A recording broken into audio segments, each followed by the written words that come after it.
Hola esta noche comenzamos con los extraordinarios hábitos de los antiguos egipcios para picar entre horas a leyendas que, de alguna manera, inventaron la comida chatarra antes de inventar los tenedores. Así que, antes de que se pongan cómodos, tómense un momento para darle me gusta al video y suscribirse, pero solo si de verdad disfrutan lo que hago aquí. Cuéntenme en los comentarios desde dónde nos sintonizan y a qué hora es. Siempre es fascinante ver quién se une a nosotros desde cualquier parte del mundo. Así que eres un egipcio promedio, no un sumo sacerdote, ni un faraón, solo un humano normal con una falda de lino, intentando sobrevivir el sofocante día sin desmayarse en el Nilo Hash. Pasado las últimas 8 horas, pastoreando cabras o acarreando ladrillos de barro. Ahora es hora de un refrigerio, tal vez incluso de una comida. Recurres a lo más confiable en tu vida en pan, pero no te emociones demasiado. Esta no es la baguette esponjosa y cálida de la fantasía moderna. Esto es pan de trigo Emmer grueso, plano y lo suficientemente áspero como para darle a tus encías un buen entrenamiento. Porque los antiguos egipcios molían su grano con piedra, y por piedra nos referimos a todo el suelo del desierto. Cada bocado es una apuesta. Ese crujido es un grano de cebada o un fragmento de cuarzo sorpresa. Sea como sea, tu dentista, si tuvieras uno, estaría furioso. Aún así, el pan lo era todo. Era tu principal fuente de calorías, la base de la pirámide alimenticia y posiblemente parte de la pirámide misma. Lo comías en el desayuno, el almuerzo, la cena y siempre que te sentías triste, lo cual, dado el calor, era a menudo. No era solo pan simple, te ponías creativo. Algunos panes tenían forma de pájaros o peces, porque nada dice festivo como morder la cabeza de un pato de harina. Otros estaban aromatizados con cosas como cilantro, dátiles o incluso espuma de cerveza. Porque claramente alguien dijo, ¿y si el pan también estuviera intoxicado? La verdad es que el pan no era solo comida, era moneda, ofrenda y alimento reconfortante, todo en uno. Podías intercambiarlo, sacrificarlo o dejarlo en una tumba para tu lonchera en el más allá. No importaba lo arenoso, quemado o denso que estuviese, anheló comías. Pork eras egipcio y los carbohidratos eran el destino. Tienes sed, pero recuerda, esto es el antiguo Egipto. El agua es sospechosa. ¿Has visto lo que sucede río arriba con los hipopótamos y los rituales cuestionables? Así que, como todos los demás, buscas la bebida más segura en cerveza. No esperes una pilsner fría con un final cítrico. Tu cerveza egipcia no es algo que se bebe a sorbos, es algo con lo que te comprometes. Llega en una jarra ancha de cerámica, tibia por el sol, lo suficientemente espesa como para mantener su propia forma y llena de flotadores. Entrecierras los ojos. Es cebada, es pan, sí, is. La cerveza en ese entonces se hacía remojando hogazas de pan a medio hornear en agua, fermentándolas con levaduras silvestres y quizás colándolas si alguien tenía ganas. La mayoría no. Entonces, lo que obtuviste fue un pan bebible, troceado, espumoso, ácido y casi tan elegante como beber un batido de pantano con una pajita hecha de juncos, sin carbonatación, sin claridad, sin quejas. Esto no era solo para los que recorren las tabernas. La cerveza lo era todo. La bebías en el desayuno. Se la dabas a tus hijos. La recibías como salario si eras trabajador. Si construías las pirámides, tu paga diaria era cerveza, aproximadamente 4 litros. Nada dice empleado del mes como terminar tu turno ligeramente borracho y lleno de carbohidratos. Los dioses también estaban a bordo. Los templos elaboraban sus propios lotes, algunos reservados para festivales, algunos para ofrendas rituales y otros, sorprendentemente, solo para el consumo sacerdotal. Al parecer, el servicio divino marida, bien con un poco de turbidez de cebada. A los egipcios les encantaba esta bebida. Escribieron himnos sobre ella, pintaron escenas de ella. Incluso tenían una diosa de la cerveza, Tenet, cuyo trabajo era supervisar los partos y la cerveza. ¿Por qué? ¿Por qué separar el dolor del placer? Has sobrevivido al pan molido en piedra y has masticado tu cerveza como un campeón. Ahora anhelas algo verdaderamente indulgente, algo dulce, pegajoso y posiblemente peligroso para tu salud dental. Entra la bomba de miel. No, eso no es un arma medieval. Es un postre al estilo egipcio. Te arrastras hacia los puestos del mercado donde el aire huele a grano tostado y ambición. Un vendedor te ofrece un puñado caliente de algo dorado y brillante, a masa frita goteando miel, probablemente con forma de un pájaro abstracto. No haces preguntas, solo arrepentimiento instantáneo, seguido de felicidad instantánea. El exterior es crujiente, el interior es suave, y todo está empapado en miel, como si hubiera perdido una apuesta con una colmena. Tus dedos se pegan, tu mandíbula se pega, pero tu alma asciende brevemente al campo de juncos. Acabas de comer un hani, o como lo llaman los historiadores modernos, la versión egipcia del Twinkie, sin la fecha de caducidad, el plástico ni la vergüenza. Estos dulces estaban por todas partes en bodas, festivales religiosos, funerales. Nada decía más celebración que comer un postre que también podía servir como adhesivo. Algunos se hacían con dátiles machacados hasta formar una pasta pegajosa. Luego se rebozaban en nueces y se mojaban en miel. Otros eran más ambiciosos en pasteles en capas, pasteles rellenos y pasteles que te retaban a adivinar si ese crujido era una almendra tostada o una piedrecita del horno. La miel no era solo un endulzante, era un regalo de los dioses. Literalmente, las abejas estaban asociadas con Ra, el dios del sol. Así que comer miel era prácticamente una forma de adoración. No solo estás picando, estás participando en contacto divino con calorías extra.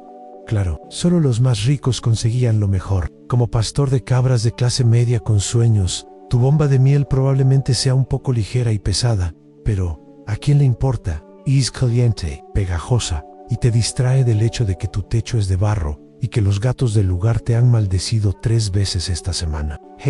Estás pegajoso. Tu único alivio del sol es la sombra de un puesto de papiros y la promesa de algo dulce, que no necesitará mortero para digerir.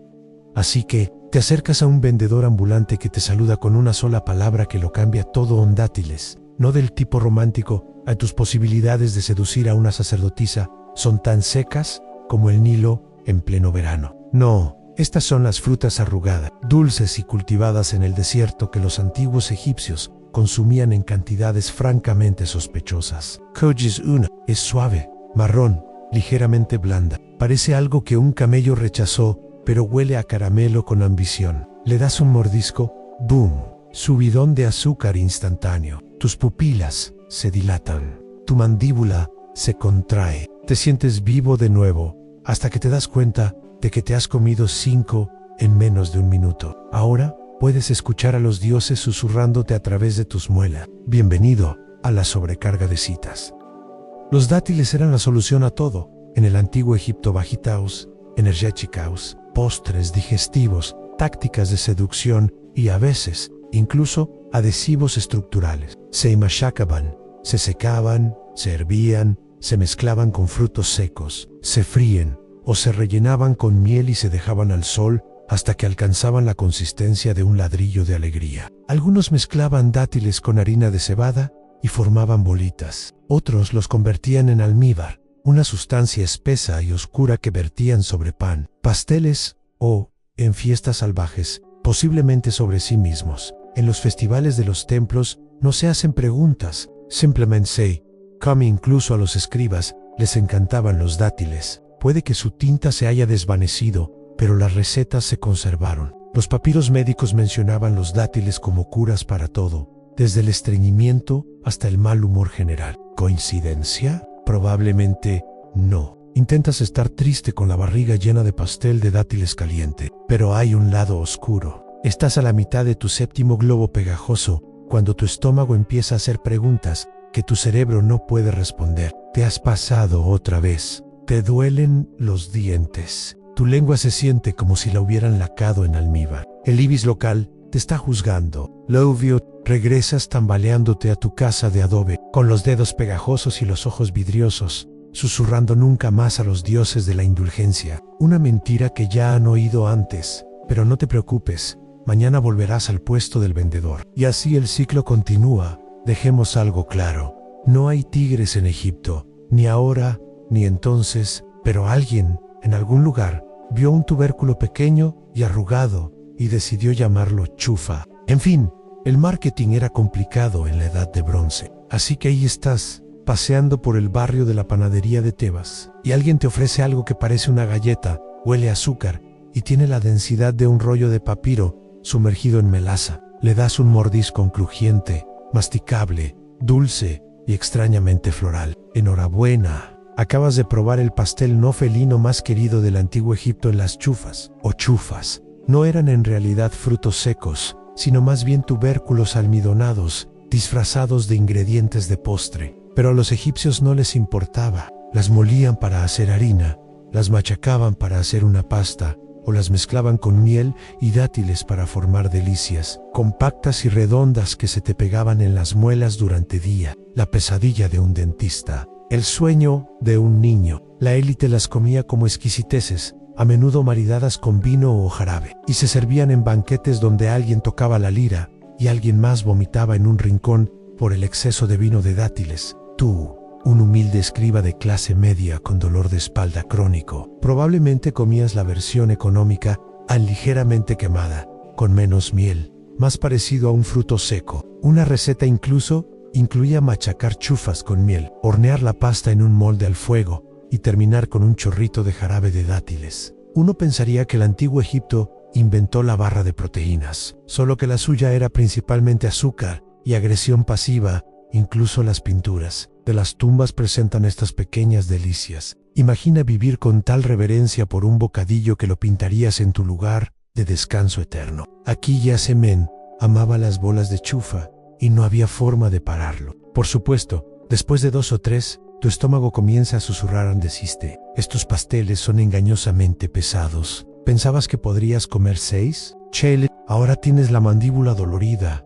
la barriga llena, y te cuestionas las decisiones de vida que te trajeron aquí de nuevo. Aún así, volverás mañana. Siempre lo haces. Porque a pesar del nombre, a pesar de la textura, a pesar de los remordimientos, estas pequeñas reliquias pegajosas saben a alegría antigua. Ningún tigre fue dañado en su fabricación. Solo tu sistema digestivo. Festival, Nadam de Mongolia, en julio en un mar de ondulantes estepas verdes, bajo un vasto cielo azul, salpicado de gyres, de fieltro blanco como perlas en el horizonte. La tierra misma parece cobrar vida, al igual que su gente. Esto es Nodem, la gran celebración del solsticio de verano, que todo mongol conoce, no solo como un festival, sino como una declaración de identidad, aunque para los extranjeros pueda parecerlo como coloridas representaciones y emocionantes concursos. Para los mongoles, Nadem es mucho más profundo. Es historia, cultura, espiritualidad y supervivencia, todo unido en un único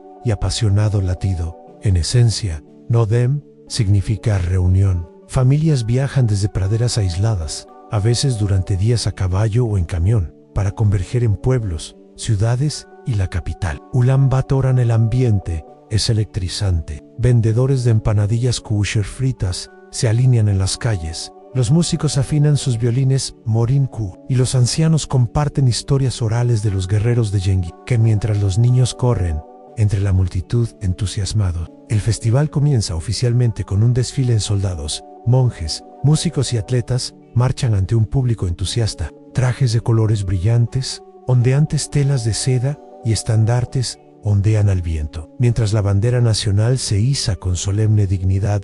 Nodem es más que pompa. Es el raro momento del año en que los mongoles se reúnen como nación, no como familias de pastores dispersas, sino como un solo pueblo unido por la tradición. Evoca siglos de resiliencia, desde los Keynes medievales hasta las penurias soviéticas, recordando a todos que aunque el mundo cambie, la esencia de la cultura mongol permanece intacta. Cuando comienzan las luchas, cuando las flechas silban en el aire, cuando los caballos retumban por las llanuras, cada acto conecta el presente con una larga e ininterrumpida cadena de ancestros que vivieron, lucharon y prosperaron en estas tierras. Por supuesto, hay comida. Si el deporte representa la fuerza, el festín representa la comunidad. Las mesas rebosan de cordero hervido, leche de yegua fermentada, cuajada cremosa y bandejas interminables de carnes asadas. Platos diseñados para honrar tanto a los invitados como a los antepasados. Comer juntos es tan importante como los propios juegos, pues ningún Nodam está completo sin una comida compartida. El aire se llena de risas, música, y el aroma ahumado del cordero asado se mezcla con el polvo que levantan los caballos. El Naadam no es solo el festival de Mongolia, es Mongolia misma, condensada en 3 días de espíritu, tradición y festín.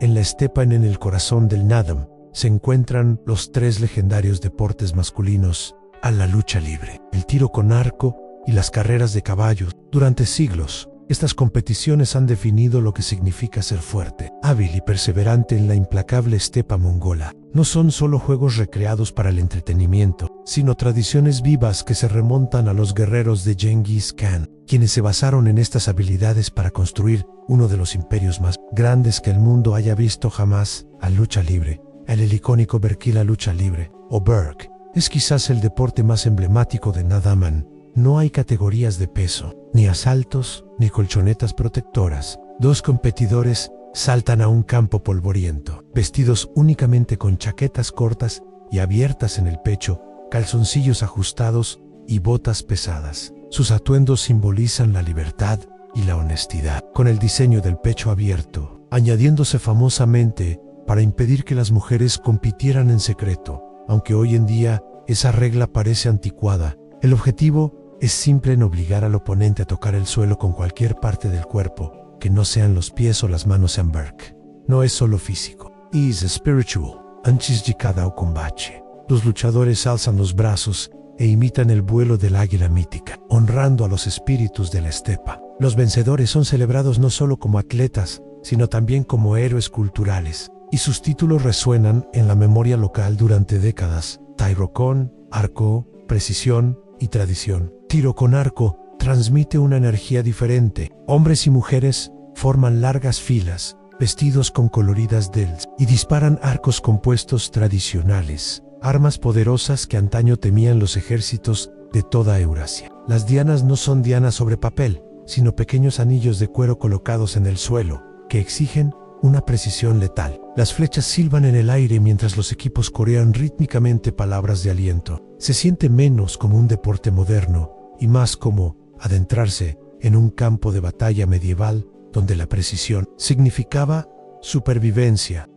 Carreras de caballos en un espectáculo atronador. Luego están las carreras de caballos, un espectáculo sin igual en el mundo. Los caballos mongoles son pequeños pero potentes, perfectamente adaptados a la estepa. Los jinetes, a menudo niños de tan solo 5 o 6 años, son elegidos porque su peso ligero les permite correr más rápido. Estas carreras se extienden kilómetros por campos abiertos, con cascos atronadores que levantan nubes de polvo visibles a kilómetros de distancia. Las familias esperan ansiosas, animando a sus jóvenes jinetes. Ganar una carrera de caballos Nadam es uno de los mayores honores que una familia puede alcanzar, y el propio caballo es elogiado con canciones y guirnaldas adjuntos. Estos 3 deportes son más que una simple competición. Son el alma de Mongolia, manteniendo vivas las habilidades ancestrales y transmitiéndolas a las nuevas generaciones en la fiesta en el alma culinaria de Nadam. Mientras las competiciones de Nadam agitan el polvo de la estepa, los festines llenan el aire con su propia energía. La comida es tan esencial para Nadam como la lucha libre, el tiro con arco o las carreras de caballos. Es el pegamento que une la reunión, porque la cultura mongola siempre ha comprendido algo simple pero profundo. Una celebración no es nada sin una mesa compartida. El plato principal de esta mesa es la carne, especialmente el cordero. Las ovejas son el alma de la estepa, y durante el Nadam se preparan innumerables animales, tanto para los invitados como para las familias. El plato más emblemático es el budog, una cabra o marmota entera cocinada de adentro hacia afuera, con piedras calientes colocadas directamente en la cavidad del animal, sellando la carne y liberando sabores intensos y ahumados. Los invitados se reúnen, desmenuzando tiernos trozos con las manos y pasándolos como símbolo de generosidad y unidad. También está el cerdo al corcho, otro clásico, donde trozos de cordero se cocinan a fuego lento con verduras y piedras calientes en una olla metálica sellada, creando un guiso tan sabroso que su aroma, por sí solo, puede atraer a una multitud. Pero el festín no termina con la carne. Los lácteos son igualmente importantes, lo que refleja la dependencia de los nómadas mongalíes del ganado. Pleitos du arul, cuajada seca de dulce a agrio, se reparten como aperitivos. Se sirven cuencos de crema espesa y cuajada, conocida como arum, con pan, mientras que jarras de leche de yegua fermentada, o ero, se sirven generosamente para los adultos a beber. Errog es casi un ritual en sí mismo, ácido, ligeramente gaseoso y preparado en grandes bolsas de cuero. Se cree que posee poder nutricional y espiritual, conectando a quienes lo beben con la tierra y sus rebaños. Los vendedores ambulantes también prosperan durante el Nadam, vendiendo kosher frito, crujientes empanadillas rellenas de carne, grasientas, saciantes y perfectas para picar entre eventos. Se forman filas alrededor de los puestos de kosher, y el aroma de la masa chisporroteante se convierte en uno de los aromas no oficiales del festival. Para muchos mongoles, comer kosher en el Nadam es tan esencial como ver las carreras de caballos cuando la gente se sienta a comer. Nunca se trata solo de llenar el estómago. El festín es un ritual social, una oportunidad para saludar a viejos amigos, honrar a los invitados y fortalecer los lazos entre familias y clanes. En cada plato de carne compartido, en cada sorbo de erog, reside el espíritu de Nadam, comunidad, tradición y abundancia. Las bebidas dan un sabor de la vida nómada. Ningún festín está completo sin bebida. Y en Mongolia, el Nadam no estaría completo sin las bebidas únicas que han dado sabor a la vida nómada durante siglos. Las bebidas tradicionales mongolas no son las típicas cervezas rubias ni los vinos dulces. Algunas no se saborean simplemente a sorbos, sino que casi se mastican. La más famosa es el erog, leche de yegua fermentada, una bebida tan ligada al Nadam que su ausencia se sentiría como una parte faltante del festival. En el erog no se parece a nada que se encuentre en Occidente. Se elabora ordeñando yeguas durante el verano, vertiendo la leche fresca en grandes bolsas de cuero y luego revolviéndola, a veces cientos o incluso miles de veces, con una pala de madera hasta que fermenta. El resultado es burbujeante, ligeramente ácido, bajo en alcohol, pero con un fuerte simbolismo. Beberlo es saborear la propia Mongolia, la tierra, los animales, el ciclo de la vida nómada. En Nadam, los anfitriones los sirven generosamente a los invitados, y negarse se consideraría de mala educación. Compartir un tazón de erog es tanto una cuestión de respeto como de refrigeración. Pero el erog no es la única bebida en la mesa del Nadam. Hay otras preparaciones lácteas que casi son comida. El torrag, una bebida espesa de yogur, y el beilak, un líquido de queso fermentado, son pesados, ricos y saciantes. También está el shimin arki, a menudo llamado vodka de leche, destilado, gileche, fermentado. Puede ser sorprendentemente fuerte. Estas bebidas difuminan la línea entre nutrición y embriaguez, y muchas son tan sustanciosas que masticarlas parece más auténtico que beberlas en el acto de beber. Durante el Nadam tiene un peso ritual. Se pasan cuencos, no vasos, de mano en mano. Los ancianos siempre son atendidos primero, en señal de respeto. Cuando alguien te ofrece un cuenco de erog, debes tomarlo con la mano derecha y apoyar el codo con la izquierda, un antiguo gesto de honor. Beber juntos es cimentar la amistad, reafirmar el parentesco y reconocer la antigua hospitalidad de la estepa. Los visitantes extranjeros suelen acercarse a estas bebidas con recelo. El intenso sabor del erog,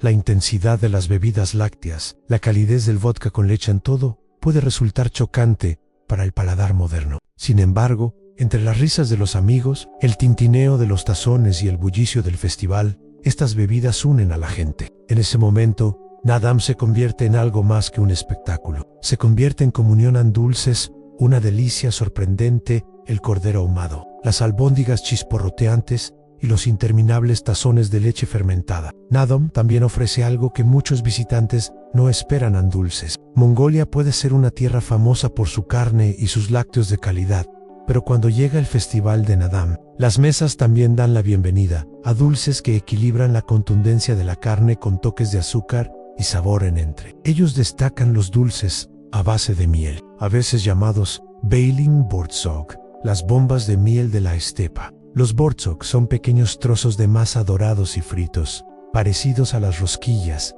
pero más densos y rústicos. Durante el Nadam, suelen empaparse en miel, apilarse en cuencos y compartirse con el té, a combinación de pan frito y su pegajosa dulzura los vuelve peligrosamente adictivos. Son sencillos de preparar: harina, mantequilla, leche y huevos fritos en aceite, pero durante el festival adquieren un carácter simbólico. En la vida nómada, el azúcar y la miel eran lujos, y servirlos durante el Nadam significaba abundancia, generosidad y celebración. Pero las bombas de miel no son las únicas. Las familias también preparan holbuf, grandes pasteles ceremoniales de varias capas cubiertos con terrones de azúcar y dulces. Si bien estos pasteles son más populares durante el Año Nuevo lunar, a veces también aparecen en las fiestas de Nadam, erguidos como monumentos comestibles. Los niños rodean las mesas, saboreando trozos de masa frita o chupándose los dedos para limpiarse las gotas de miel, mientras los padres se ríen y fingen no darse cuenta. La miel en sí misma ha tenido un valor simbólico desde hace mucho tiempo en Mongolia. Los nómadas la consideraban un regalo de salud y vitalidad, y se creía que fortalecía el cuerpo para largos viajes o trabajos duros. En Nadam, los borzo glaseados con miel encarnan esta idea de fuerza y dulzura. Tras horas de animar en combates de lucha libre o correr caballos por las llanuras, un puñado de bombas de miel repone energía y mantiene el ánimo. Y los dulces nunca se consumen solos. Se acompañan con humeantes tazas de su teitsai, té con leche salado, creando un contraste inesperadamente delicioso. La sal se funde con el azúcar, equilibrando los sabores de una forma que solo el paladar nómada podría inventar para los invitados de lejos. Puede parecer extraño al principio, pero una vez sentados en una gaer, compartiendo té y bombas de miel, la combinación se siente natural, incluso necesaria. Al final, las bombas de miel de Nadam nos recuerdan que el festín no se trata solo de alimentos de supervivencia, searren, leche y paene, sino también de darse un capricho. Aportan brillo a la mesa, risas a la comida y dulzura al recuerdo de la Mayo-Ere celebración de Mongolia. Frutos secos, a un sabor de la ruta de la Sedubong. Mongolia es una tierra de estepa, viento y ganado. Las mesas de Nadam a veces sorprenden a los visitantes con exquisiteces traídas de tierras lejanas. Entre ellas, destacan las frutas secas, especialmente los dátiles. No se cultivan en el frío clima mongol, pero gracias a siglos de comercio a lo largo de la ruta de la seda, los dátiles se convirtieron en un acompañante preciado en los festines. Durante el Nadem, cuencos de dátiles se sirven junto a montones de carne y bandejas de pan frito, ofreciendo estallidos de dulzura concentrada que contrastan con la contundencia del cordero y los lácteos. Para los nómadas, los dátiles eran más que un simple dulce, eran un alimento de supervivencia, repletos de energía, fáciles de almacenar y resistentes al deterioro. Se convirtieron en un lujo práctico para las largas travesías por la estepa. Para la época de Nadam, ofrecer dátiles era símbolo de prosperidad y hospitalidad, una forma de mostrar a los invitados que se tenía acceso a las riquezas de desiertos y mercados lejanos. Era un pequeño recuerdo de Samarcanda o Bujará llevado hasta el corazón de Mongolia. Durante el festival, los niños se abalanzan sobre las frutas pegajosas y masticables, saboreándolas como golosinas entre combates de lucha libre o carreras de caballos. Los ancianos también mastican lentamente, recordando los viejos tiempos, cuando las frutas secas eran tesoros escasos, que a veces solo llegaban una vez al año. Servir dátiles en abundancia durante Nadam es declarar: estamos bendecidos este año y compartimos esa bendición con ustedes. Pero los dátiles hacen mucho más que servir por sí solos. A menudo se mezclan con otros aperitivos festivos, picados y mezclados en tazones con cuajada seca de arul. Crean una combinación agridulce que mantiene el paladar ocupado durante largas tardes de celebración. Algunos anfitriones incluso los rellenan con nueces o los rocían con miel, convirtiéndolos en bocados exquisitos en una mesa que, de otro modo, estaría dominada por los platos salados. Los invitados los saborean lentamente, casi con ceremonia, conscientes de que lo que comen vincula a Mongolia con siglos de comerciantes, viajeros e imperios que antaño pasaron por la ruta de la seda.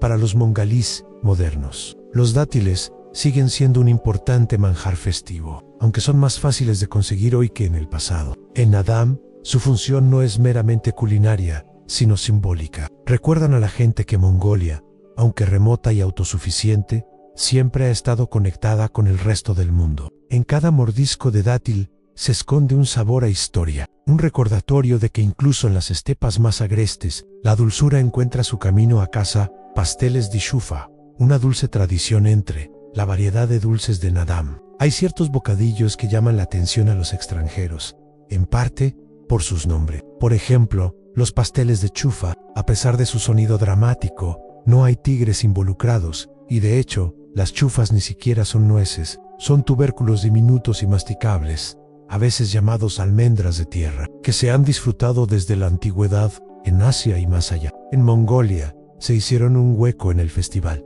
extendiéndose a través de siglos de comercio y adaptación, convirtiéndose en parte de las dulces tradiciones de Naadam. Las chufas son naturalmente dulces y con un sabor a nuez, con una textura masticable y crujiente. Los mongoles descubrieron que, molidas y mezcladas con harina, mantequilla y un toque de miel, podían convertirse en pasteles densos en algo fácil de llevar, saciante y perfecto para viajes largos. Para la llegada del Naadam, estos pasteles se convirtieron en algo más que un alimento de supervivencia. Se convirtieron en caprichos festivos, servidos con masa frita, dátiles y dulces lácteos. En los días previos al festival, las familias las preparan en casa, friendo u horneando pequeños círculos de masa de chufa hasta que se doren. Una vez frías, se apilan en platos en el ger, listas para ofrecer a los invitados. A los niños les encantan especialmente, mordisqueando la parte crujiente para llegar al centro ligeramente masticable. Algunas familias añaden glaseados de miel o espolvorean azúcar por encima, convirtiendo este rústico tubérculo en algo casi exquisito. El atractivo de los pasteles de chufa no reside solo en su sabor, sino también en su historia. Simbolizan la apertura de Mongolia a la gastronomía más allá de la estepa. Al igual que los dátiles llegaron en caravana desde los desiertos hacia el oeste. Las chufas recuerdan a la gente el papel de Mongolia como encrucijada de culturas. En Naadam, servir estas delicias demuestra no solo generosidad, sino también conciencia del mundo exterior que siempre ha rozado la frontera mongola, combinados con té con leche salado.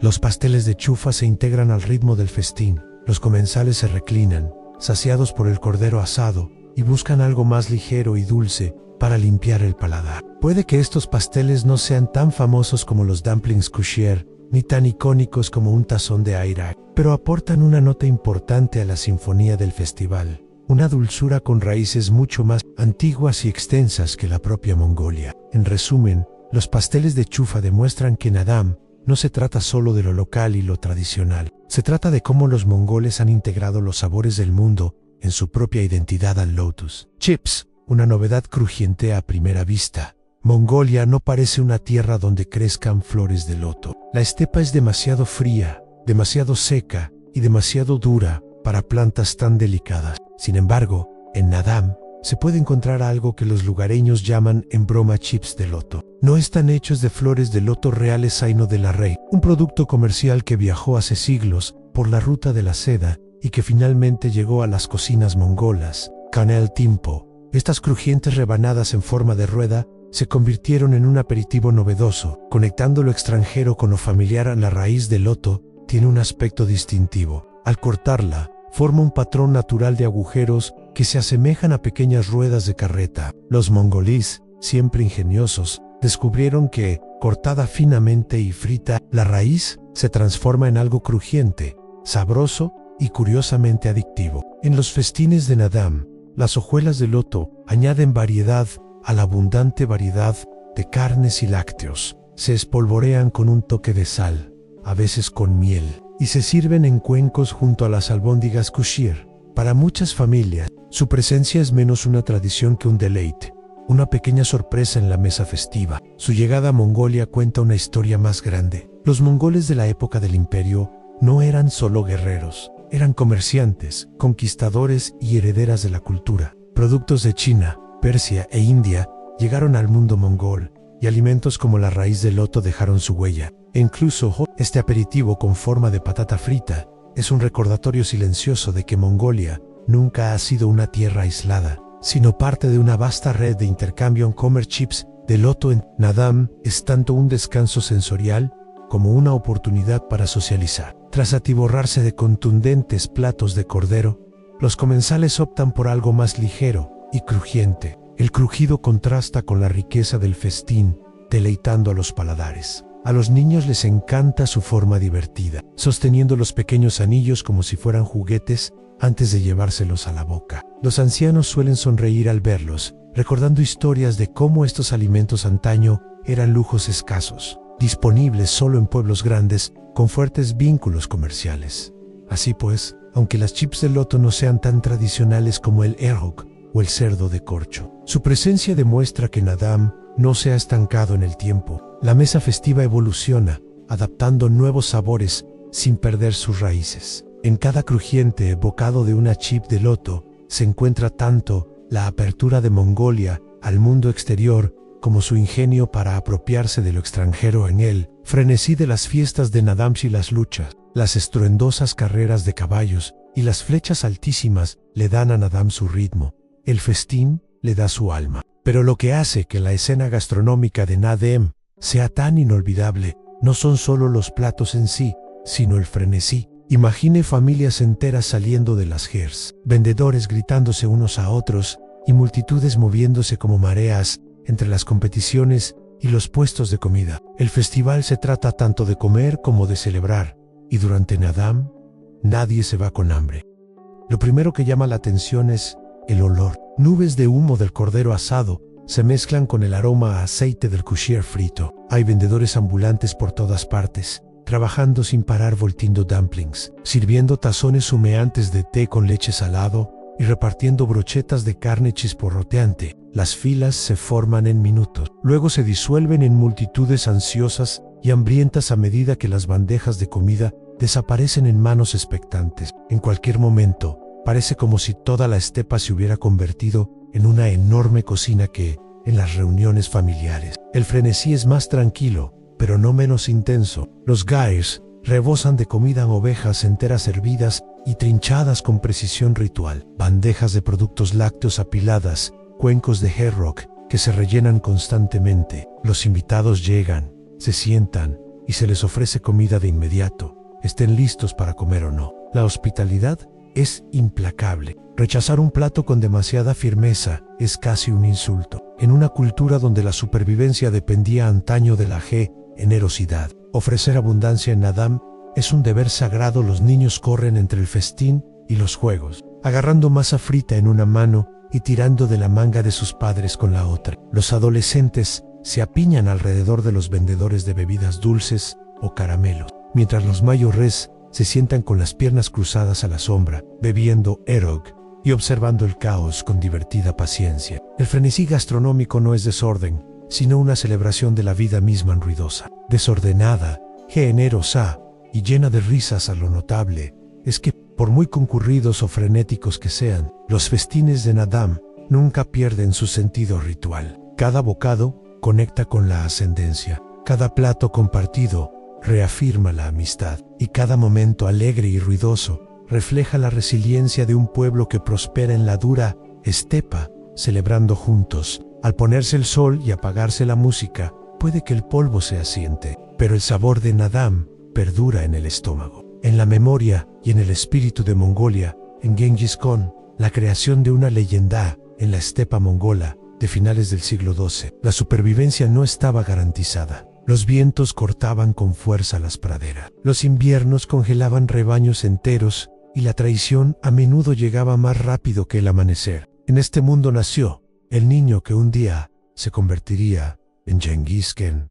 Sin embargo, su infancia no presagiaba ninguna grandeza futura. Cuando su padre, un cacique menor, fue envenenado por sus rivales, quedó vulnerable. La tribu que debería haber protegido a su familia los abandonó, dejando a su madre, hermanos y hermanas a su suerte en la pobreza. Apenas un adolescente, se encontró cazando roedores y extrayendo médula ósea solo para sobrevivir. Las dificultades fueron su primera lección, pero fue la traición la que le enseñó la ambición. Cuando antiguos aliados lo esclavizaron, soportó la humillación con serena determinación. Finalmente escapó no solo libre, sino endurecido. Su mente se agudizó al saber que la confianza y el poder siempre deben gestionarse con cuidado. Cada revés forjó la resiliencia en su carácter, mientras otros niños de la estepa vivían solo para pastorear y luchar. Empezó a pensar en grande, a soñar con unir el fracturado mundo mongol. En aquel entonces, la estepa era un hervidero de clanes en pugna y alianzas cambiantes.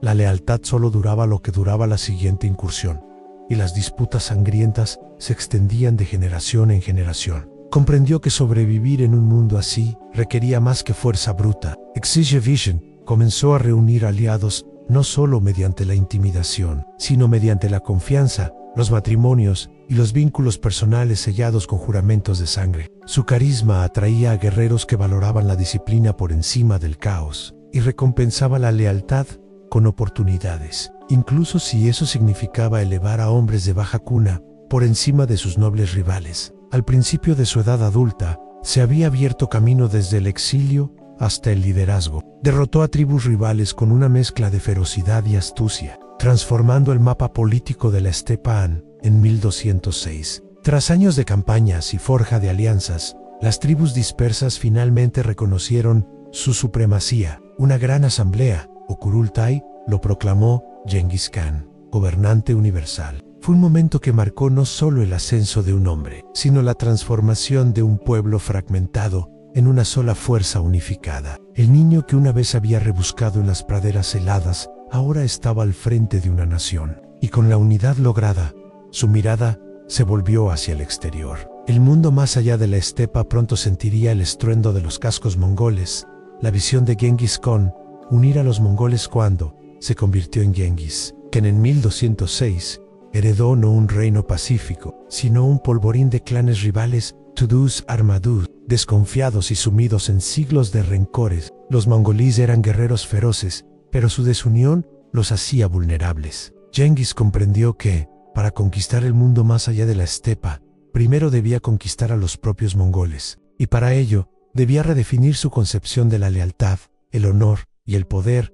Su solución fue a la vez brutal y brillante. Impuso la yasa, un código legal que exigía estricta disciplina y obediencia. Se decía que, bajo esta ley, un hombre podía dejar una silla de montar de oro en plena estepa y nadie se atrevería a robarla. Pero la yasa era más que simples reglas. Fue un intento revolucionario de romper el antiguo orden aristocrático. La lealtad a un clan ya no prevalecería sobre la lealtad al Khan.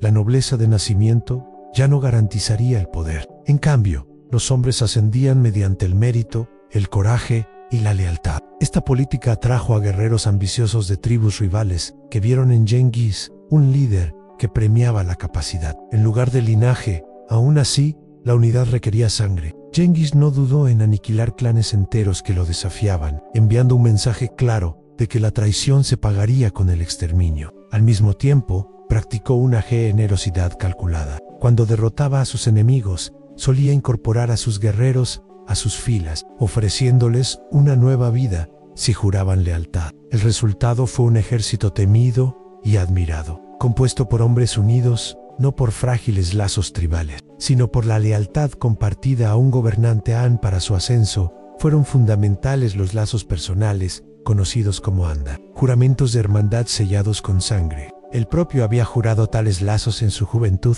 y como que los utilizó para construir un círculo leal de generales y compañeros. Estos hombres, Subutai, Jibi y otros, se convirtieron en los artífices de sus futuras conquistas. Su lealtad no era una devoción ciega, sino una confianza forjada en las dificultades, sellada por la constante disposición de Genghis a recompensar a quienes le servían con valentía. Para cuando sus reformas y campaña sometieron a las últimas tribus independientes, Genghis Khan había logrado algo sin precedente. Había convertido un grupo de clanes nómadas pendencieros en una disciplinada máquina de guerra. Los mongoles ya no luchaban entre sí, unidos por la sangre y el juramento. Estaban listos para luchar contra el mundo. El imperio mongol conquista más allá de la estepa una. Ves que las tribus esteparias se unieron bajo su estandarte. Genghis Khan dirigió su mirada hacia el sur. Más allá de las montañas y los desiertos, se extendían las ricas dinastías del norte de China, los Tangut de Xixia y el imperio Jin, liderado por los Jurchen. Sus tierras prometían seda, grano y oro, lujos desconocidos para los pastores de Mongolia. Para los mongolíes, las ciudades amuralladas de China eran tanto un desafío como una tentación. Wai para Genghis, una oportunidad para poner a prueba la fuerza de su nuevo imperio. El primer objetivo fue Xixia, un reino cuyas ciudades fortificadas y campos de regadío contrastaban marcadamente con las vastas estepas. En 1209, Genghis lanzó su campaña. Su caballería arrasó el territorio, devastando granjas y cortando las líneas de suministro, obligando a los Tangut a retirarse tras sus murallas de piedra.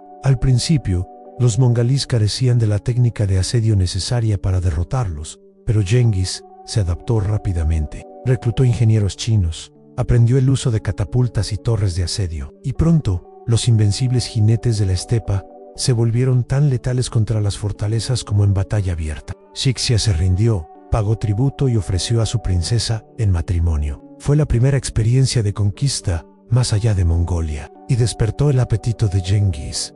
El mayor premio fue la dinastía Jin. Ricos, poderosos y arrogantes, los gobernantes Jin subestimaron al nuevo Khan. Se burlaron de él, rechazando sus exigencias de tributo. Cengiz respondió con la furia de la estepa. En 1211, condujo a sus ejércitos a través de la Gran Muralla, superando las defensas Jin con ataques relámpago. Su caballería rodeó a ejércitos más numerosos, acribillándolos con flechas antes de cerrarles el paso con sables curvos. La capital Jin, Chengdu, la actual Pekín, fue sitiada, y aunque resistió durante años, los mongalíes devastaron la campiña, sometiendo a la ciudad por hambre. Lo que conmocionó a los chinos, y más tarde al mundo, fue la incansable adaptabilidad de Cengiz. Absorbió las tecnologías de sus enemigos, convirtiendo su conocimiento en su arma. Ingenieros de asedio, escribas, artesanos e incluso generales desertores se vieron entretejidos en la maquinaria bélica mongola. Cengiz no se limitó a conquistar, aprendió, tomó prestado y perfeccionó. Para cuando los Jin se vieron obligados a una humillante sumisión, los mongoles habían demostrado no solo ser invasores, sino también una fuerza capaz de desmantelar imperios. Los jinetes de la estepa, antes considerados bárbaros, eran ahora una marea imparable que se adentraba cada vez más en el corazón de China, y esto era solo el principio. Mientras los ejércitos de Cengiz, que se adentraban en el norte de China, su mirada se dirigió hacia el oeste. Más allá del Gobi, y a lo largo de Asia Central, se extendían las tierras de Karo-Ketai y el Imperio Corasmio, encrucijadas de la ruta de la seda, ricas en caravanas que transportaban especias, textiles y plata. Estos reinos se interponían entre los mongoles y la riqueza de Persia, Oriente Medio y Europa. Conquistarlos significaría no solo saquear, sino también controlar las arterias del comercio global. El primer paso fue la derrota de los Kara-Ketai en 1280. Su gobernador, el Gurkhan, comandaba un imperio en decadencia, sostenido por mercenarios y lealtades fracturadas. Los generales de Cengiz, Sabyutai y Gebe, explotaron estas debilidades con ataques precisos.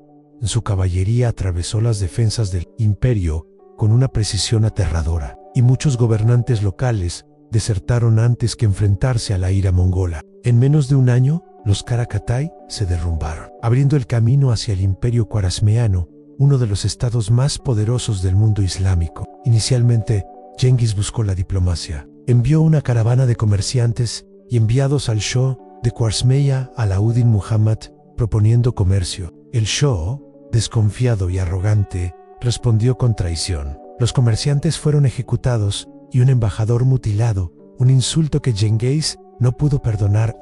Para los mongoles, la diplomacia tenía su lugar, pero la deshonra exigía venganza. En 1219, el Khan desató una de las campañas más devastadoras de la historia. Los mongoles irrumpieron en Transoxiana, cruzando ríos y desiertos con una velocidad inimaginable. Ciudades como Bujara y Samarcanda, joyas de la cultura islámica, cayeron en rápida sucesión. Los cronistas describen al Khan entrando en la mezquita de Bujara y declarando: «Soy el castigo de Dios, si no hubieran cometido grandes pecados. Dios no les habría enviado un castigo como el mío». Pronunció esas palabras, ¿o no? El mensaje era claro, la resistencia era inútil. La campaña fue una lección magistral de estrategia. Sabyutai y Gebe lideraron retiradas simuladas, atrayendo a los enemigos a emboscadas. Ejércitos enteros se disolvieron en la confusión, incapaces de igualar la movilidad mongola. Las ciudades que resistieron fueron aniquiladas, sus poblaciones masacradas o esclavizadas. Quienes se rindieron rápidamente se salvaron, absorbidos por el sistema mongol de tributos. Para 1221, el imperio Khwarasmio estaba destrozado y su Shah huyó en desgracia. Las campañas hacia el oeste transformaron a Cengiz Khan de un conquistador regional en un terror global. Su imperio se extendía ahora desde el río Amarillo hasta el mar Caspio. Por primera vez, el mundo islámico, Europa y la cristiandad se dieron cuenta de que se enfrentaban a un enemigo sin igual, uno que combinaba diplomacia, terror e innovación, en una conquista imparable.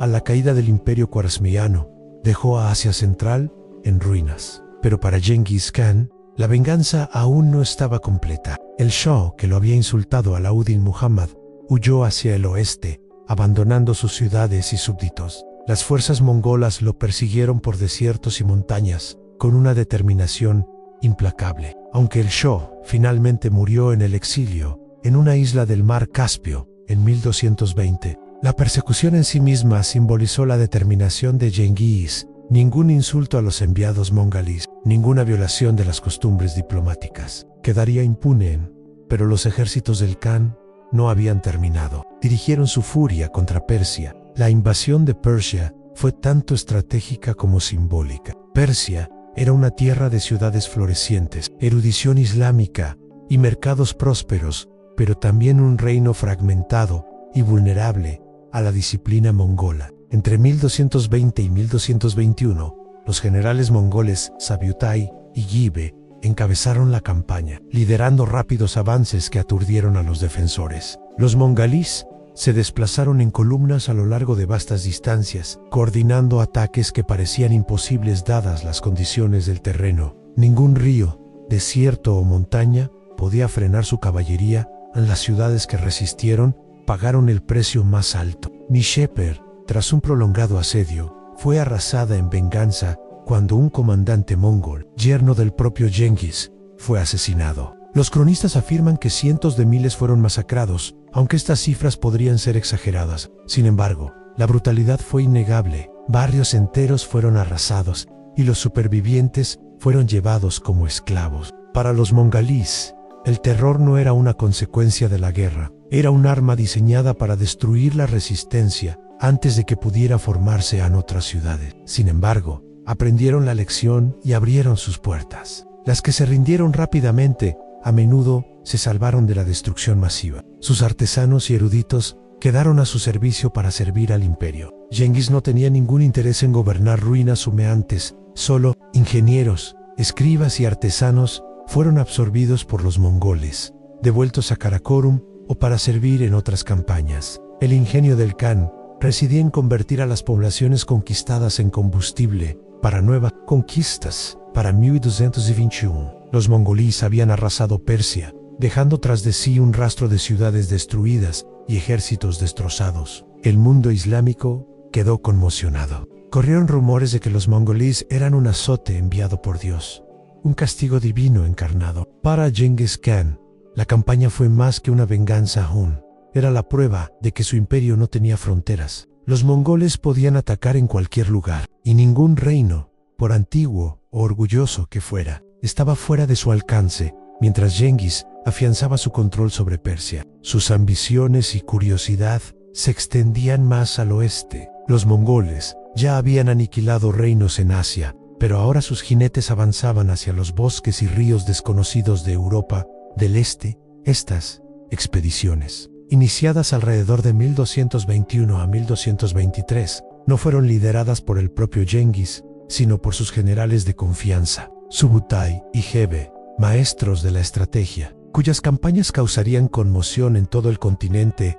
El avance inicial se realizó como una misión de reconocimiento. Sabyutai y Gibe, con una fuerza de unos 20.0 jinetes, persiguieron a los restos del ejército khwarezmio a través de las montañas del Cáucaso. En el camino, se enfrentaron a las fuerzas georgianas, superando en maniobras a los caballeros con armadura pesada, con una movilidad vertiginosa. Su campaña se convirtió en una avalancha arrasadora, devastando Armenia, incursionando en las estepas del Mar Negro y luego chocando con los nómadas cumanos. Los cumanos, desesperados, huyeron a sus aliados eslavos en busca de ayuda. Esto llevó a los mongolíes a un conflicto directo con los principados de la Rus. El momento culminante llegó en 1223, en la batalla del río Kalka. Una coalición de príncipes rusos y aliados cumanos, que quizás triplicaba la fuerza mongola, se enfrentó al ejército de Sabyuta. Superados en número, pero nunca en maniobras, los mongolíes fingieron retirarse, una táctica perfeccionada en las estepas. La Rus los persiguió, creyendo que la victoria estaba cerca, solo para ser rodeada. La batalla terminó en desastre para la coalición. Los cronistas describen una masacre horrible, con príncipes capturados y ejecutados, y sus hombres pisoteados bajo las pezuñas mongolas.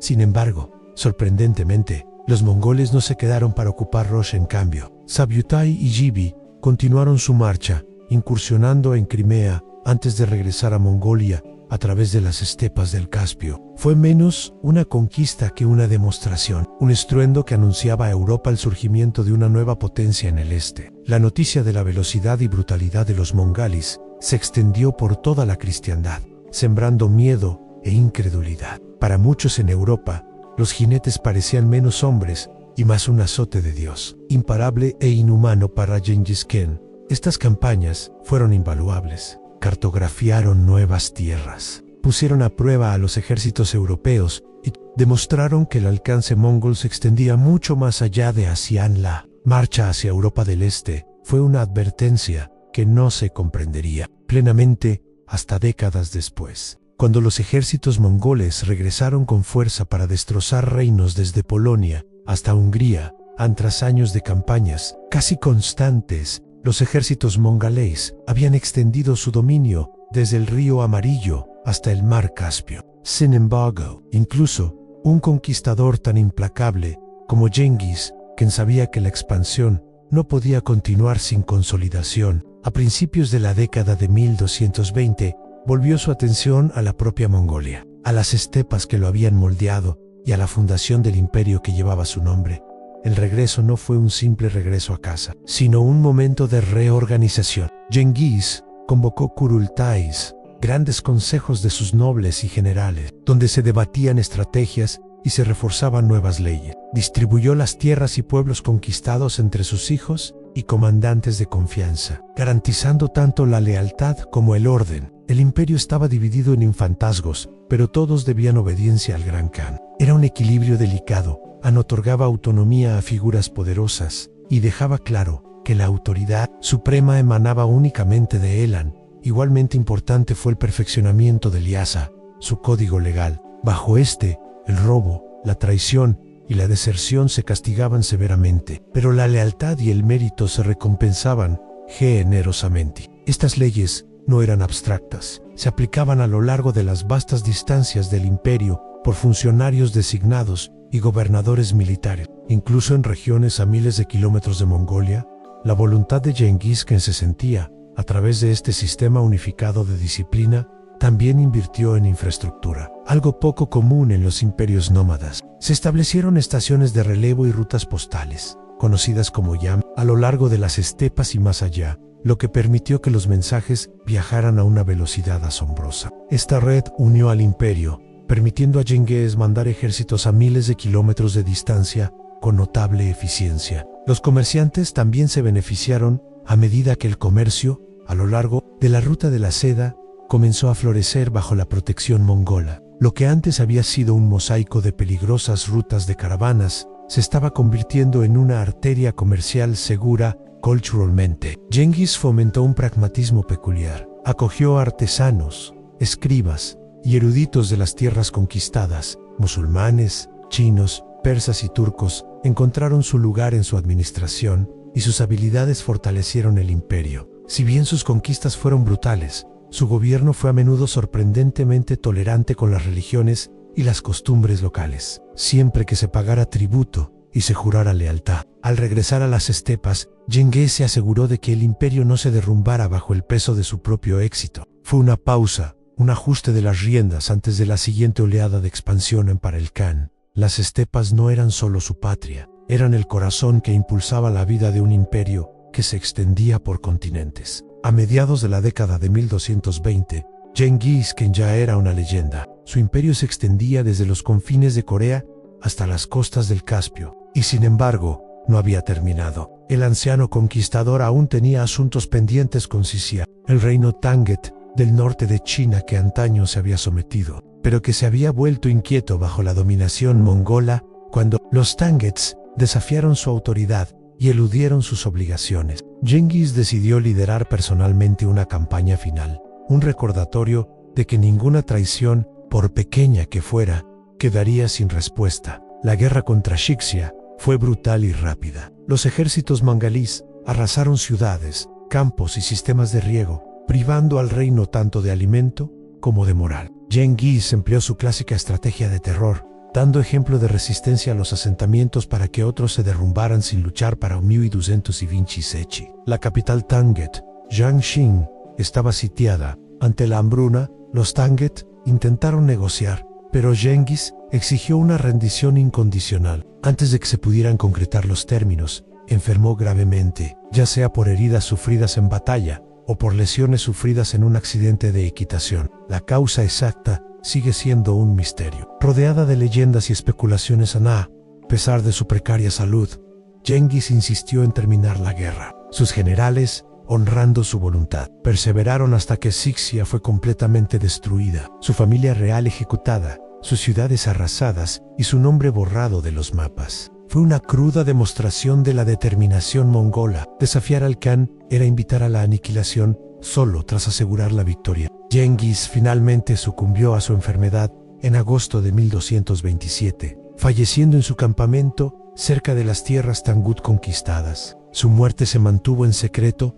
durante meses. El ejército mongol continuó la campaña como si nada hubiera cambiado, asegurándose de que la noticia de la muerte del Khan no envalentonara a sus enemigos. Aun cuando se reveló la verdad, el imperio no se derrumbó en el caos. En cambio, pasó a sus herederos con una estabilidad notable. Su hijo, Yedei, fue nombrado sucesor, elegido por su habilidad administrativa y su capacidad para equilibrar las facciones rivales. Las últimas campañas de Genghis Khan no fueron solo el último acto de la vida de un hombre, sino una declaración de principio. Su imperio no toleraría la desobediencia, y su legado se consolidaría a sangre y fuego aunque murió lejos de casa. El imperio que construyó era más fuerte que nunca, listo para expandirse aún más bajo el liderazgo de sus descendientes. Cuando Genghis Khan murió en 1227, dejó tras de sí más que un imperio, dejó una transformación del mundo. En tan solo 2 décadas, había convertido un conjunto de tribus nómadas en pugna en el imperio contiguo más grande de la historia, extendiéndose desde las costas del Pacífico de China hasta el mar Caspio. En su legado, no solo se forjó en la conquista, sino también en los sistemas que construyó, el terror que ejerció y la inesperada estabilidad que creó en vastas y diversas tierras. Estratégicamente, Genghis revolucionó la guerra. Su dominio de las tácticas de caballería, el uso de simuladas retiradas y su implacable movilidad permitieron a los mongoles superar en maniobras a ejércitos más numerosos y lentos. No temió adoptar las tecnologías de sus enemigos máquinas. Yazdegiyo Yishina, ingenieros de Persia y administradores del mundo islámico, encontraron su lugar en su maquinaria de guerra al combinar la ferocidad esteparia con innovaciones adoptadas. Genghis creó un modelo de guerra adaptativa que transformó la forma en que luchaban los imperios. Sin embargo, su brutalidad se volvió igualmente legendaria. Ciudades enteras que resistieron fueron aniquiladas, sus poblaciones masacradas para infundir miedo en otros. Para sus enemigos, era un monstruo, el castigo de Dios, como lo expresó un cronista, Sain Embargo. Esta crueldad tenía un propósito calculado en quebrantar la resistencia incluso antes de que se libraran las batallas, salvando vidas mongolas y acelerando la conquista. Para Genghis, el terror era un arma tan afilada como cualquier espada. Pero su imperio no se construyó solo sobre el miedo. El Yasa codificó la ley y la disciplina, garantizando que tanto los soldados como los súbditos mongoles vivieran bajo un orden predecible. Su sistema de relevo postal, el Yam, permitía que los mensajes y las mercancías viajaran distancias asombrosas a una velocidad asombrosa. Las rutas comerciales, antaño fragmentadas y peligrosas, prosperaron bajo la protección mongola, dando lugar a lo que los historiadores posteriormente denominaron la Pax Mongolica, la paz mongol. Por primera vez en siglos, los comerciantes podían viajar de Europa a China con relativa seguridad, llevando ideas, inventos y religiones junto con seda y especias. El legado de Genghis Khan es paradójico. Fue a la vez destructor y unificador, carnicero y legislador. Para quienes sintieron su ira, fue el apocalipsis. Para sus seguidores, fue un padre de naciones. Su imperio no murió con él bajo el reinado de sus hijos y nietos. Se expandiría hasta abarcar casi toda Eurasia influyendo en todo, desde la política europea hasta el gobierno chino Genghis, quien comenzó siendo un niño abandonado en la estepa, terminó como gobernante del imperio más grande que el mundo haya visto jamás. Su legado aún perdura en la historia, en los linajes y en la propia configuración del mundo moderno. Imagínate un polvoriento pueblo fronterizo al mediodía. Las calles están vacías, salvo por unos cuantos caballos atados a las puertas de madera de las tiendas, que espantan las moscas con la cola. De repente, se oye el chirrido de las bisagras y el golpe sordo de las puertas batientes, la entrada del bar local. Para los recién llegados, esas puertas batientes eran más que una entrada. Eran un umbral a otro mundo, un mundo rebosante de energía, peligro y posibilidades. Al entrar, el olor te invade de inmediato, una mezcla penetrante de whisky, humo de cigarro, sudor y carne frita. El aire es denso, brumoso, con nubes de tabaco que se ciernen sobre la sala como una cortina. Los suelos de madera están desgastados por las innumerables botas, y los tacones de las espuelas tintinean cuando los vaqueros se dirigen a la barra. La sala está tenuemente iluminada, pero llena de vida. Las copas tintinean, las voces gritan, y alguna que otra carcajada rompe el caos para el cansado vagabundo recién salido del camino. El bar era un santuario. Para los habitantes del pueblo, era el corazón palpitante de su comunidad. Los bares no eran solo lugares para beber. Fueron las primeras estructuras permanentes que se levantaron en muchos pueblos fronterizos, construidas incluso antes que las iglesias o las escuelas. Ofrecían calor en las noches gélidas, sombra en las tardes abrasadoras y compañía en la soledad del oeste. Para los mineros, era donde gastaban su polvo de oro. Para los peones, era donde celebraban el día de paga. Incluso agentes de la ley y forajidos se encontraban bajo el mismo techo, aunque siempre con tensión. El cantinero solía ser el gobernante silencioso de este mundo turbulento. Estaba al tanto de los asuntos de todos, mantenía el licor a raudales y ocasionalmente hacía las veces de pacificador cuando los ánimos se caldeaban. Detrás de él se alzaban estanterías llenas de botellas de whisky, algunas auténticas, muchas llenas de mezclas fuertes, diluidas con trementina o diluidas con agua para estirar las ganancias. Sin embargo, nadie se quejó demasiado. La bebida cumplía su función. En un rincón, las mesas de juego brillaban con la promesa de fortuna. En otro, un piano tocaba ragtime, a veces acompañado por bailarinas que convertían el bar en algo más que un simple barán. Por encima de todo, se cernía la verdad tácita entre estos muros. Se podían amasar fortunas, arruinar reputaciones y surgir peleas sin previo aviso. A pesar de todos sus vicios y caos, el Saloon era más que un bar. Era el centro social de un pueblo, el lugar donde nacían historias, se forjaban alianzas y se arraigaban leyendas del salvaje oeste. Atravesar esas puertas batientes era adentrarse en el espíritu puro de la frontera. Si el bar era el corazón del salvaje oeste, el whisky era su alma. Pocas bebidas tenían tanta importancia en la cultura fronteriza y pocas se consumían con tanto desenfreno. Un trago de whisky era más que una simple bebida, era coraje en un vaso,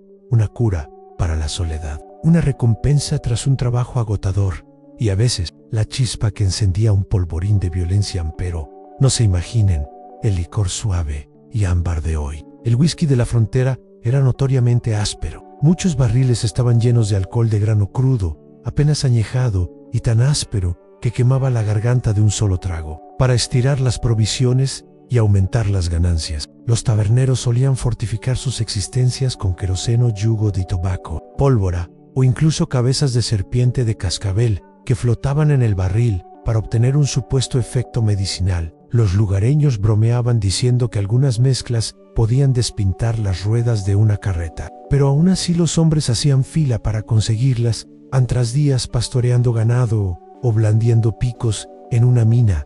A nadie le importaba el refinamiento, querían algo rápido, barato y fuerte. El ritual era sencillo. Un vaquero o un buscador de oro dejaba caer una moneda en el mostrador, normalmente 10 o 15 centavos, y el cantinero bebía de golpe. No se bebía a sorbos, ni se revolvía buscando aroma. El trago se bebía de un solo trago, con muecas y toses incluida, y el vaso vacío se dejaba caer de golpe para que lo rellenaran.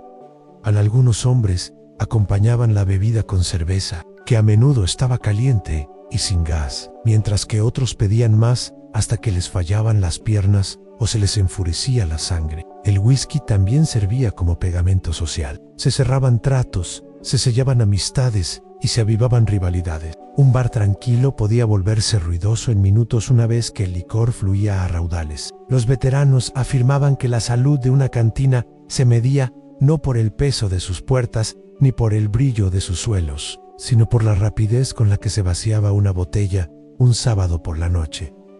Sin embargo, el whisky tenía su lado oscuro. Las peleas entre borrachos a menudo derivaban en peleas atroces, que a veces terminaban con sillas destrozadas o pistolas humeantes. Muchos tiroteos en pueblos fronterizos empezaban con una ronda de más. Aún así, a pesar de sus peligros, el whisky seguía siendo indispensable. En una tierra de penurias e incertidumbre, era la única constante. En el saloon del viejo oeste, el whisky no era solo una bebida, era fuego, combustible y a veces el destino en estado líquido en sí. El whisky era el motor del bar, el juego era su motor. Todo bar de la frontera que se precie tenía mesas de juego, y a su alrededor se reunían mineros recién llegados de las montañas, vaqueros con los bolsillos llenos de jornales y vagabundos que esperaban hacerse ricos sin siquiera tocar una pala ni un rebaño. El bar era donde la fortuna podía cambiar con una sola mano de carta o desaparecer con la misma rapidez.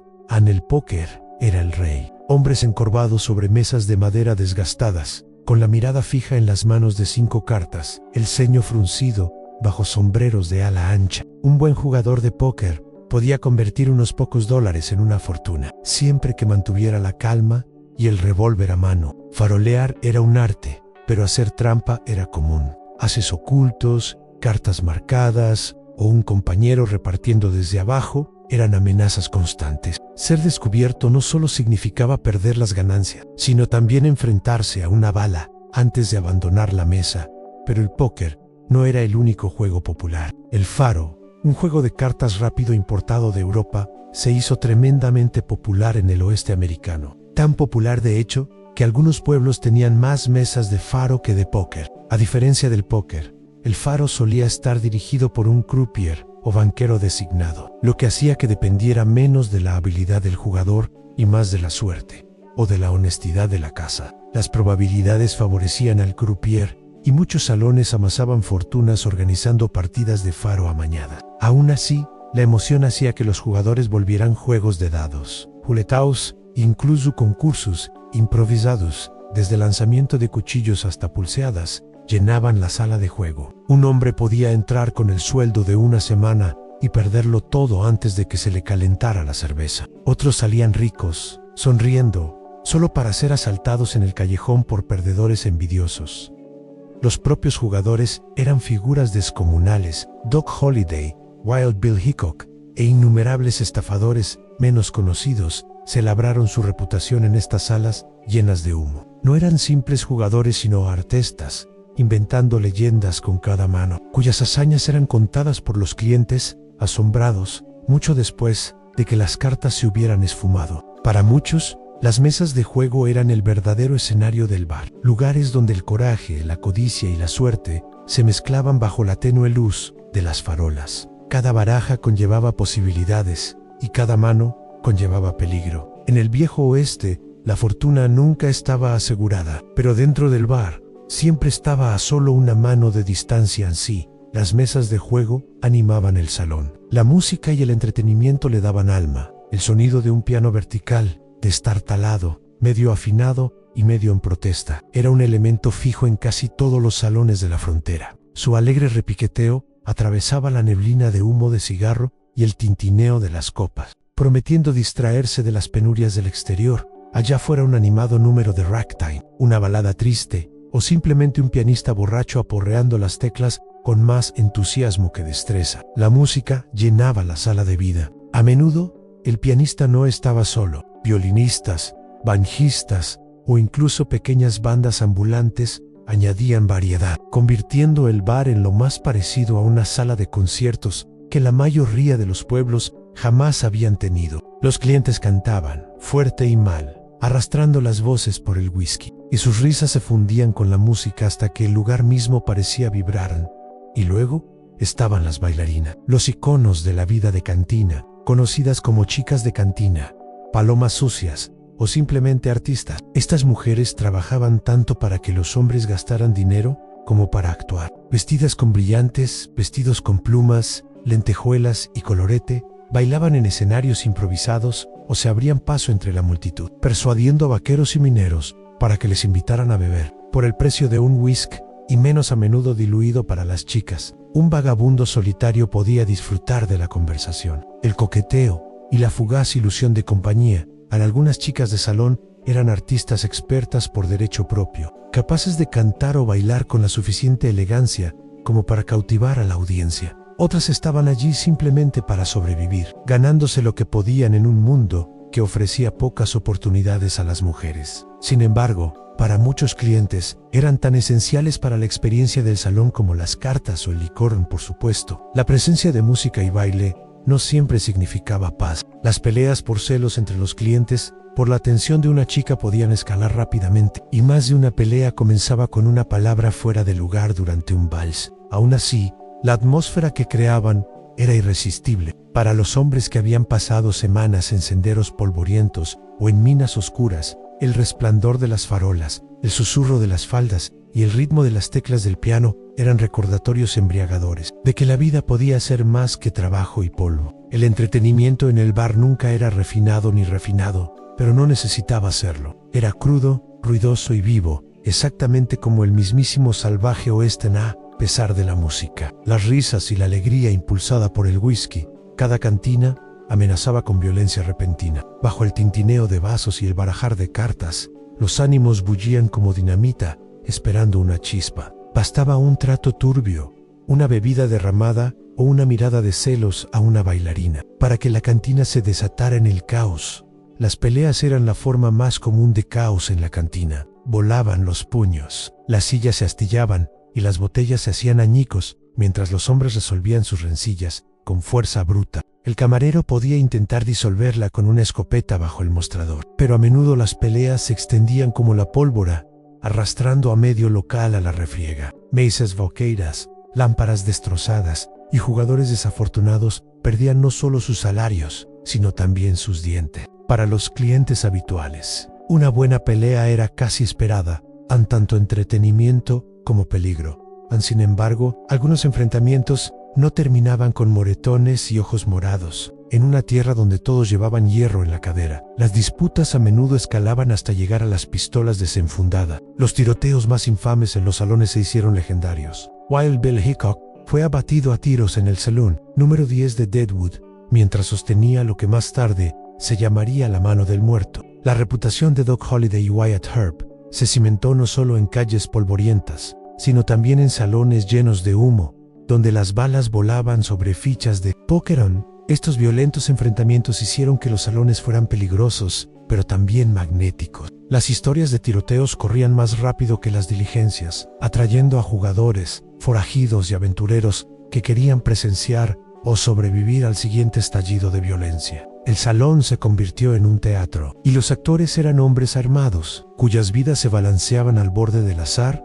A los agentes de la ley se manejaban con pies de plomo. Muchos pueblos tenían sheriffs o alguaciles, pero incluso ellos sabían que mantener el orden en un bar era como intentar represar un río con las manos desnudas. Algunos hacían la vista gorda con tal de que la violencia no se extendiera a las calles. Otros, como Irpi en Dodge City, intentaban imponer las ordenanzas de prohibición de armas, lo que a menudo desembocaba en sangrientos enfrentamientos. Para bien o para mal, los bares prosperaban gracias a esta volatilidad. La posibilidad de violencia repentina aumentaba su atractivo, convirtiéndolos tanto en zonas de peligro como en escenarios de leyenda. Entrar en un bar del viejo oeste era entrar en un lugar donde el whisky, la suerte y la muerte se mezclaban libremente, y donde cada noche tenía la posibilidad de formar parte de la historia en el salón del viejo oeste. El barman era más que un simple sirviente, era el ancla de todo el establecimiento. Tras su pulida barra, o a veces tan solo una tosca tabla de madera, se erguía como un centinela,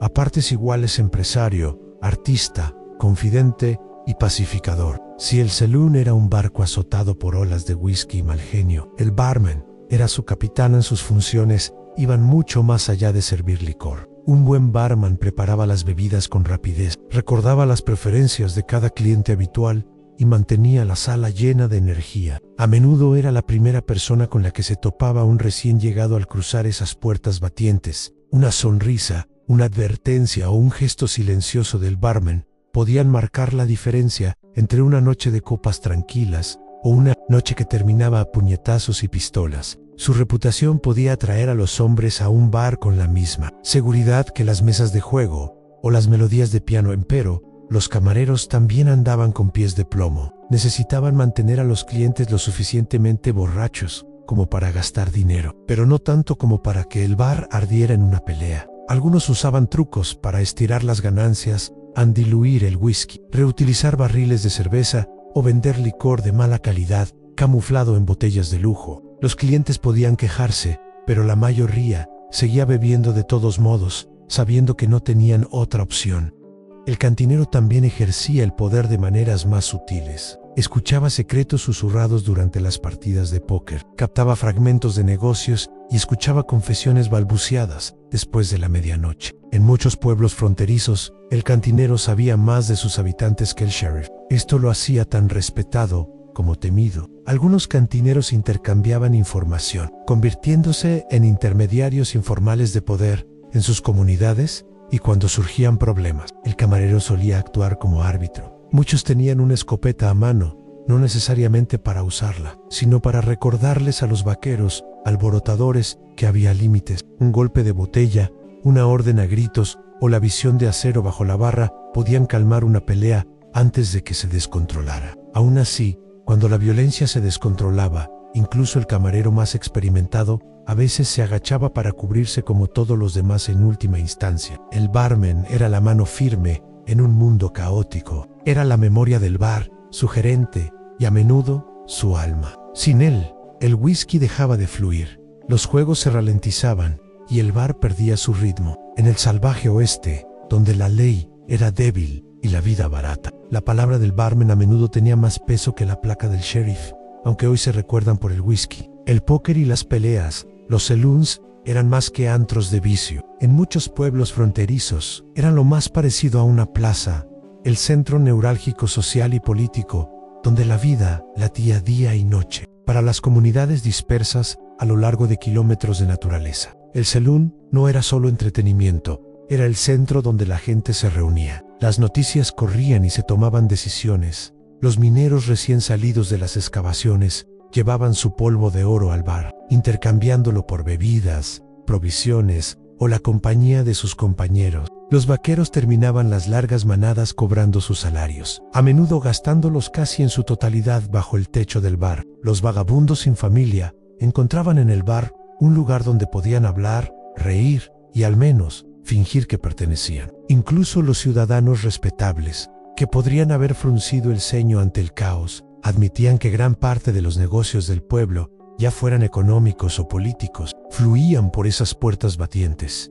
El bar también era la sala de prensa de la comunidad. En una época anterior a que los telégrafos y los periódicos llegaran a todos los asentamientos, los chismes y rumores se extendían por las barras de los bares más rápido que cualquier anuncio oficial. Viajeros y vendedores traían historias de territorios lejanos. Los alguaciles estaban atentos a los rumores de forajidos y los buscadores de oro intercambiaban historias sobre nuevos descubrimientos en las colinas. Una sola conversación en un bar podía preparar a los hombres para la próxima fiebre del oro o preparar a una cuadrilla para los problemas. La política también prosperaba allí. Los candidatos a sheriff, alcalde o juez pagaban rondas de bebidas para ganarse el favor del público. Se negociaban tratos en mesas de póker y las alianzas se sellaban con un brindis. En pueblos sin juzgados ni salones oficiales, las reuniones comunitarias solían celebrarse en el mismo bar, donde las decisiones se tomaban entre tragos de whisky. Para bien o para mal, el bar era el parlamento de la frontera. No todos los salones eran iguales. Algunos eran pequeñas y toscas chozas, con poco más que una barra y unas pocas sillas. Otros se convirtieron en grandes establecimientos con candelabros, finos espejos y carpintería tallada, símbolo de la prosperidad del pueblo. Pero, ya fueran humildes o lujosos, cada salón funcionaba como un salvavidas, manteniendo a los colonos aislados conectados entre sí en un mundo donde la soledad podía quebrar a un hombre con la misma fuerza que el hambre. El papel del salón como lugar de encuentro es innegable. Era el escenario donde se compartían noticias, se forjaban vínculos, y los pueblos forjaban identidades al margen de la civilización, aun cuando la gente imagina un bar. Suele imaginar una sala llena de humo, vaqueros polvorientos, jugadores y pistoleros. Sin embargo, también había mujeres que moldeaban la atmósfera del bar y en muchos casos, su propia supervivencia. Sus roles eran complejos a veces glamurosos, a veces trágicos, pero siempre centrales en el mundo. Tras esas puertas batientes, a las más visibles, eran las chicas de cantina, artistas que cantaban, bailaban y acompañaban a los hombres en las mesas. Vestidas con brillantes vestidos y plumas en el pelo, destacaban en pueblos donde la mayoría de las mujeres usaban vestidos sencillos, adecuados para las labores agrícolas o domésticas. Las contrataban no solo para entretener, sino para que los clientes siguieran gastando. Por cada bebida que un vaquero compraba para una chica de cantina, la casa obtenía un beneficio extra, y a menudo la bebida de la chica era poco más que licor diluido o agua coloreada. Para un buscador de oro solitario, la ilusión de compartir whisky y risas con una mujer valía la pena, pero estas mujeres llevaban vidas difíciles. Muchas vivían lejos de casa, atraídas hacia el oeste por promesas de emoción o arrastradas por la pobreza. Algunas ganaban un sueldo decente e incluso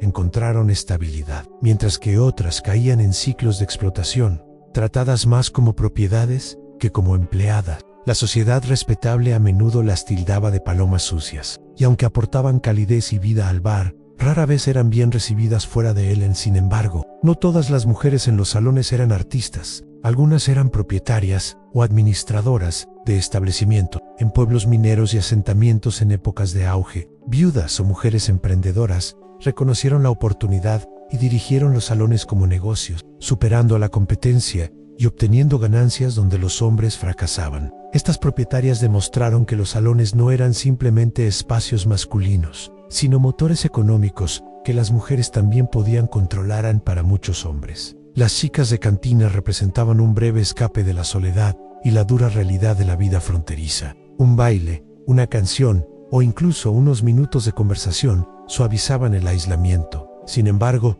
su presencia también conllevaba riesgos. Las disputas por la atención de una chica eran causa común de peleas, y más de un tiroteo sangriento comenzaba con una rivalidad nacida de la sonrisa de una mujer. Por lo tanto, la cantina era una paradoja para las mujeres, un lugar de oportunidades, desempeño y supervivencia, pero también de juicio y peligro. Eran el color en un mundo de polvo, la chispa en la penumbra, y celebradas o condenadas, eran inseparables de la leyenda de la vida de cantina durante décadas. El saloon fue el corazón de la frontera, era donde se jugaban fortunas, estallaban disputas, y la música inundaba las calles polvorientas. Pero, al igual que el mismísimo viejo oeste, la era del saloon no podía durar para siempre. A medida que las ciudades crecían y la civilización seguía a los ferrocarriles, las mismas fuerzas que dieron vida al saloon también lo impulsaron hacia su decadencia. El primer golpe vino de la respetabilidad. A medida que los asentamientos fronterizos se consolidaban como pueblos, comenzaron a surgir iglesias, escuelas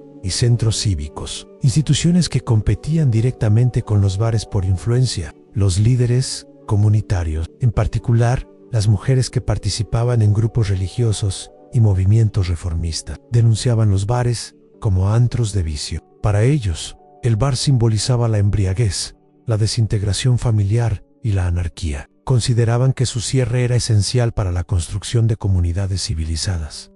El movimiento por la templanza cobró fuerza a finales del siglo XIX y se extendió por todo Estados Unidos. Organizaciones como la Unión Cristiana de Mujeres por la Templanza describían las cantinas como amenazas a la moral y el orden. Las campañas prohibicionistas, que finalmente triunfarían a nivel nacional a principios del siglo XX, las consideraban el enemigo público número uno. En muchos territorios, las estrictas leyes de licencias y la presión de los reformistas ya dificultaban el libre funcionamiento de las cantinas. Al mismo tiempo, la economía cambió. Los pueblos prósperos del salvaje oeste, que antaño albergaban docenas de cantinas, menguaron a medida que las vetas de oro se secaban o las rutas ganaderas se desplazaban. Con menos trabajadores temporales con sueldos abundantes para gastar sin control, muchas cantinas simplemente quebraron. Las que sobrevivieron a menudo tuvieron que adaptarse, rebautizándose como restaurantes, hoteles o bares respetables para atender a familias y una clientela más amplia.